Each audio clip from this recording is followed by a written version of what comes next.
Now, new rules governing trade finance come into force in July. The International Chamber of Commerce is updating the rules covering demand guarantees. Now, what are these? These are contracts that allow companies to import goods and services internationally without having to pay up front for them. It's the only way, really, that we can grease the wheels. Now, of course, during the financial crisis, trust here evaporated and importers and exporters found it hard to get the necessary bank guarantees. The rules are being changed to make them more precise and to encourage companies to trade again. Our Paris correspondent, Stéphane Pedrazzi, spoke to Georges Affaki. He is the chairman of the ICC Task Force on Guarantees, and asked him how the new rules will work. The rules are pure voluntary, like all ICC rules. For me as a banker and my clients, exporters and importers, to apply the URDG to the guarantees, we need to refer to the rules in our guarantee. This could be done by a very easy reference that stands in 3 words, subject to URDG. And the word of the URDG gets into your guarantee. Why do you think it's a relevant response to the economic and financial crisis? Any contract, especially cross-border contracts, will necessarily be seen by trading partners as presenting risks. You want to make sure that your counterpart will deliver on its promises.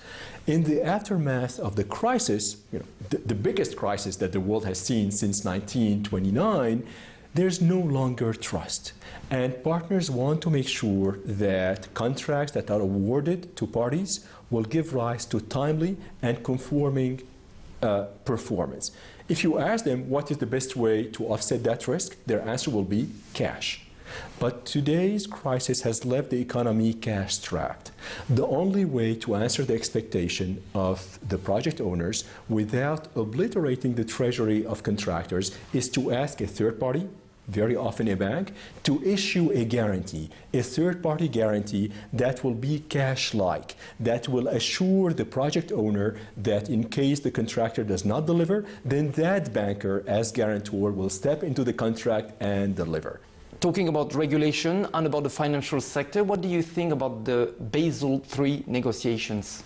There is, in the paper that was issued by the Basel Committee on Strengthening the Capital Framework of Banks, which is basically the new leverage ratio, 2 paragraphs well hidden in that paper that follow the following reasoning. And it's amazing how the reasoning is articulated. They say that because off-balance sheets are not taken into consideration when calculating the leverage, then they have tempted many banks to put off-balance commitments that should have gone on balance. So the best way, according to the drafters of this paper, to put an end to this temptation is to end anything called off-balance sheet. Everything which is off-balance moves on balance. This is something that could make sense when we talk about certain exotic products, but amongst the off-balance sheets, you have letters of credit and demand guarantees.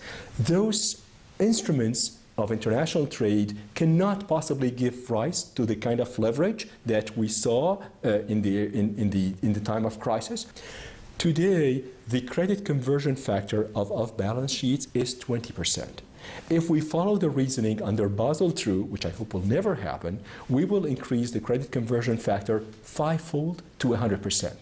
This additional cost will go immediately to impact negatively the availability of trade finance, and at a time when we're all trying to bring back trade to its pre-crisis level because it is the best way to promote growth, this will kill this recovery of trade.